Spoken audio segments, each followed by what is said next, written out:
అని ఆనాటి దినము లోపల శేషప్ప కవి మరి అటువంటి ఒక్క ఈ పద్యాన్ని రచించిండు. ఏమన్నాడు? ధరణిలో 1000 ఏళ్లు తనువు నిలవగబోదు. ధరణి అనగ భూమి. భూమి మీద పుట్టిన ప్రతి చెట్టు గాని పుట్ట గాని ప్రాణి గాని కొన్నాళ్లకు కాలగర్భం లోపల కలిసిపోవలసింది.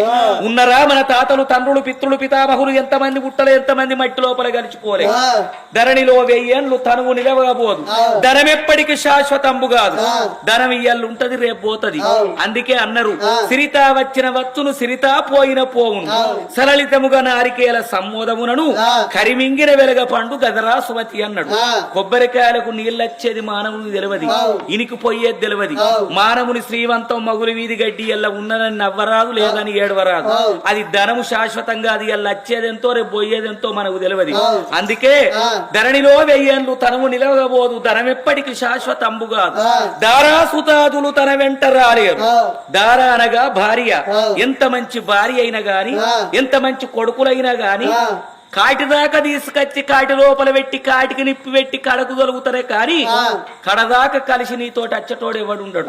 రాంగ మానవుడు ఒక్కడే అత్తడు, పోంగ మానవుడు ఒక్కడే పోతాడు, ఎవరికి వారే యమునా తీరే. అందుకే దారాసుతాదులు తన వెంట రాలేరు, బృచ్చులు మృతిని తప్పింపలేరు. ఎంత మంచి నౌకరిగాళ్ళ పెట్టుకున్నా, ఎంత మంచి బాడిగార్ల పెట్టుకున్నా గాని పోయే జీవనాన్ని ఎవడాపడు.